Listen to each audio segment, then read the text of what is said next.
नमस्कार, हम नागरिक देख रहे हैं आप, और इस समय हम हैं गोरखपुर के दक्षिणांचल में।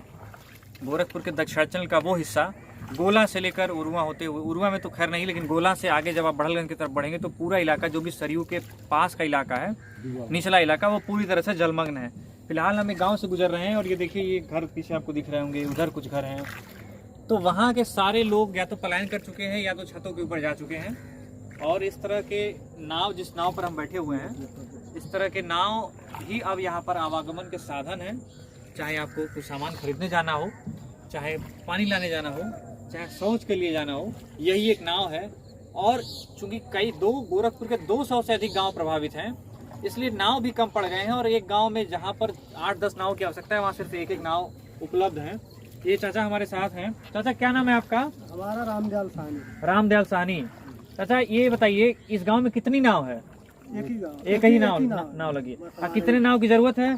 कम से कम तो 2 चाहिए इसमें। कम से कम 2 चाहिए। एक इधर, एक उस समय। अच्छा, तो ये सबसे बड़ी जो समस्या आ रही है लोगों को, जो नुकसान हुआ वो तो हुआ ही, खेती डूबी, घर डूबा, लेकिन फौरी तौर पर अगर जो खाने पीने के सामान नहीं मिल पा रही है तो उसे लेकर लोग सबसे ज्यादा रोष में हैं।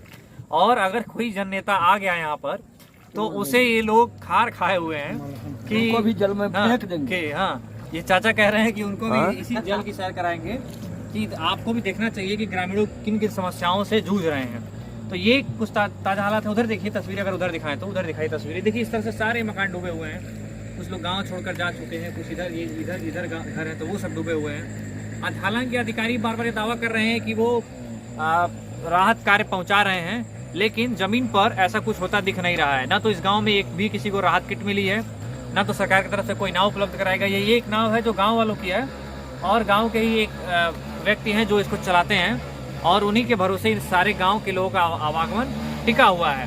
तो इस तरह की कुछ विभीषिका बाढ़ में फंसे लोग झेल रहे हैं। और अक्टूबर की बाढ़ है ये, जो कि अपने आप में अप्रत्याशित है, लेकिन बाढ़ है तो है, और लोगों की समस्याएं हैं तो हैं, और वो भी जस की तस बनी हुई है। बाकी अन्य खबरों के लिए बने रहे हमारे साथ, देखते हैं हमारा चैनल। धन्यवाद।